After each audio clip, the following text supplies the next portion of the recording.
In 1987, a teacher at an old mission school in Singapore locked a classroom door from the inside. He did not open it again. When the caretaker finally broke through 3 days later, the room was empty. The windows were bolted shut. The key was still in the teacher's pocket, on the floor, where he'd apparently dropped it before he vanished. His name was never printed in any newspaper. The school has never confirmed the story. But if you ask any alumnus who studied there before the year 2000, they will tell you the same thing. Don't stay past 6 in Block C, and never, ever answer if something knocks twice. This is the story of Room 213. Before we go further, you need to understand the school. It sat on a low hill in the old part of the city, the kind of hill that used to be jungle before the British cleared it for a mission school in the 1800s. Red brick buildings, long covered walkways, rain trees older than the nation itself, their roots pushing up through the tarmac like something underneath was trying to get out. Students called it a good school, a proud school. Boys in white shirts and ties, walking the same corridors their fathers and grandfathers had walked. But every school like this has a wing nobody wants to talk about. Here, it was Block C. Block C was the oldest building on campus. It survived the war. It survived 2 fires. And by the 1980s, most of it had been closed off. Old classrooms turned into storage. The far end simply locked and forgotten. Except for one room. Room 213. It sat at the very end of the 3rd floor corridor, past a stairwell the school stopped using in 1975. Officially, it was a storeroom. Unofficially, students said a teacher had died there. Nobody could say his name for certain. Some said Mr. Coe. Others said Mr. Lim. In the retelling, even the decades shifted. Some say 1965. Some say 1987. That's the strange thing about legends like this. They don't stay still.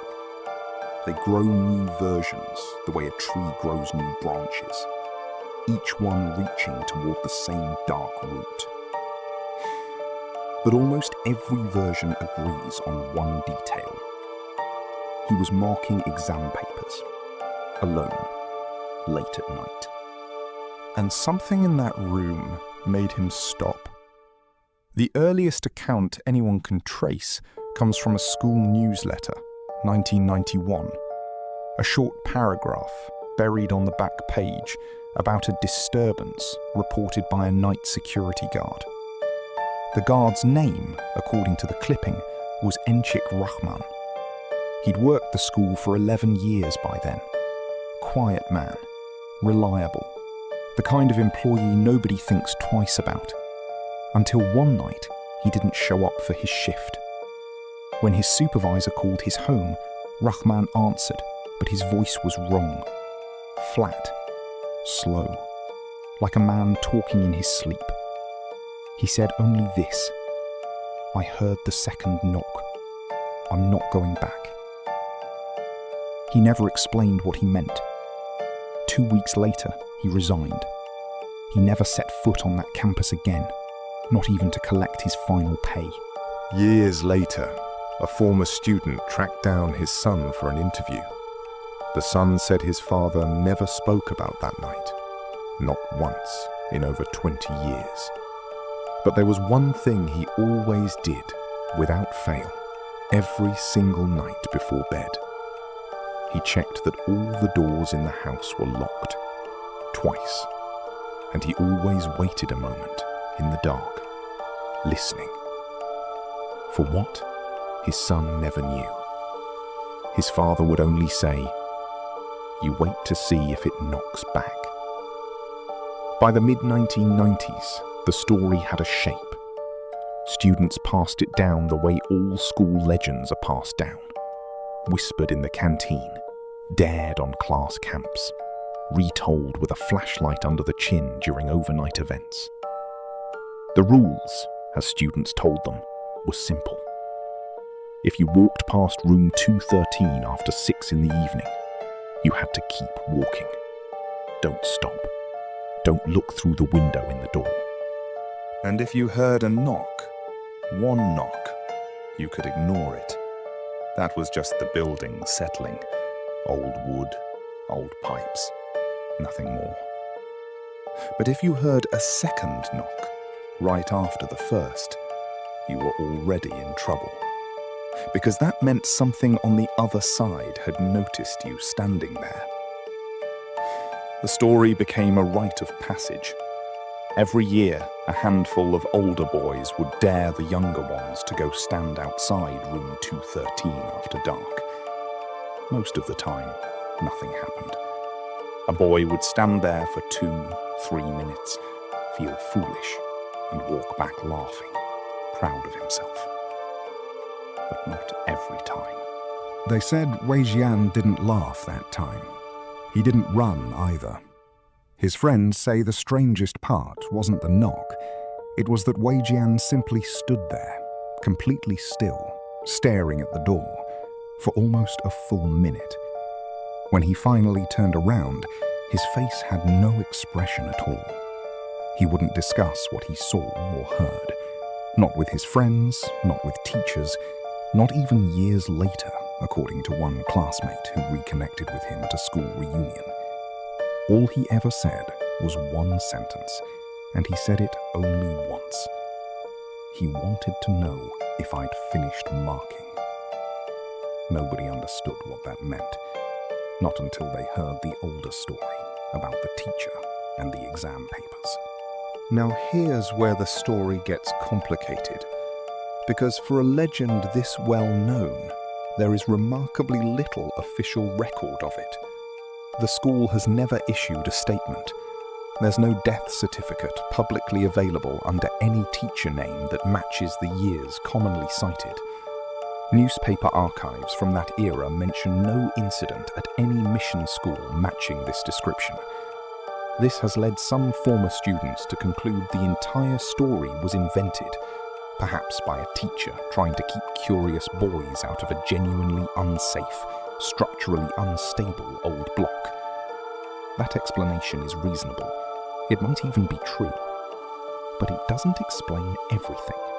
It doesn't explain the 1991 newsletter clipping, which several alumni have independently confirmed seeing in the school archive before it mysteriously went missing during a later renovation. It doesn't explain why room 213, alone among the storerooms in Block C, was never reassigned, never renumbered, and never opened to students, even decades after the rest of the block was cleared out for a new science wing. And it doesn't explain what happened during that renovation in 2003, when the school finally decided to tear the old block down. The demolition crew started at the far end of the building, away from room 213, working their way down. According to one contractor, who later spoke about the job anonymously because he still worked in construction and didn't want his name attached to what he called a haunted job. The crew had been told to leave room 213 for last and to keep the door shut until they were ready to take it down. Nobody explained why. It was just company instructions passed down from whoever the school had briefed. On the third day, 2 workers went in to clear the room before demolition. It was meant to take 20 minutes. It took almost 2 hours, and when they came out, both of them refused to go back in. The contractor said the room was nearly empty. Just an old wooden desk pushed against the far wall and a chair. On the desk, still there after what would have been over 30 years, sat a stack of exam papers. Yellowed, water damaged, bound with a rotted rubber band that crumbled when touched. According to the 2 workers, the papers were still marked in red pen.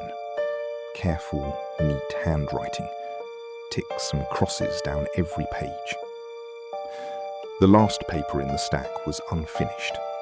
The red pen had made one final mark, halfway through a sentence, and simply stopped, as though the person marking it had been interrupted mid-thought and never came back to finish. The workers bagged the papers to be disposed of, standard procedure for old debris. That night, both men reported the same experience, independently, before comparing notes with each other. Both said they woke around 3 a.m. to the sound of knocking. Not on their doors, not on their windows, on the underside of their beds. One knock, then a pause, then a second. Both men quit the demolition job the next morning. The company had to bring in a different crew to finish Block C. According to the contractor, that second crew was specifically told never to speak about what they found, if they found anything at all. Company policy, to avoid delaying the project with rumors. Whether they found anything, nobody outside that crew has ever confirmed. Block C came down in 2003. In its place, the school built a modern science and technology wing. Glass, steel, air-conditioned. Nothing like the old red brick block that stood there for over a century. You would think that would be the end of the story. New building, new generation of students, no room 213 left to knock on. But legends don't need a room. They just need a place. Students today will tell you that somewhere on the 3rd floor of the new science wing, roughly where room 213 used to sit, there's a lab that always runs colder than the rest of the building. Teachers blame the air conditioning system. Students have a different explanation. A handful of students, over the years, doing late experiments or staying back for exam prep, have reported the same small, strange thing. Nothing dramatic, no screaming, no glowing eyes, nothing you'd see in a horror movie. Just occasionally, in an empty lab, after 6 in the evening, one knock on the underside of a desk. Most of them say they didn't wait to hear if there was a second. Here is the detail that keeps this story alive, more than any ghost or knock. Every account, going back to Enchik Rahman in 1991, all the way to students today, describes the same specific sound. Not 2 knocks together, not a knock and then silence. Always one knock, a pause of a few seconds, and then a second knock. Independent stories, decades apart, told by people who in most cases never spoke to each other, never read each other's accounts, never even attended the school at the same time. And every single one describes the same rhythm. 1. Pause. 2. If this was simply an invented story, passed down and exaggerated the way legends usually are, you'd expect the details to drift. A knock becomes a scratch. 2 knocks become 3. The teacher becomes a student, becomes a caretaker, becomes something with no name at all. But that rhythm never changes. Across more than 30 years, and at least 2 different buildings on 2 different footprints of land, the pattern holds exactly the same. 1 knock, you can walk away. The second means it already knows you're there. We mentioned Wei Zhen earlier, the student who knocked on the door himself as a joke back in 1996. A former classmate managed to reconnect with him years later, long after both had left the school and built lives far from that hill. By then, Wei Zhen was in his 40s, working an ordinary job, living an ordinary life. He didn't want to talk about that night in detail. Most people wouldn't. But near the end of the conversation, almost as an afterthought, he said something that has stayed with everyone who has ever heard this story. He said he still dreams about it sometimes. Not the door, not the corridor, the exam paper. In the dream, he says, he's the one sitting at the desk, marking.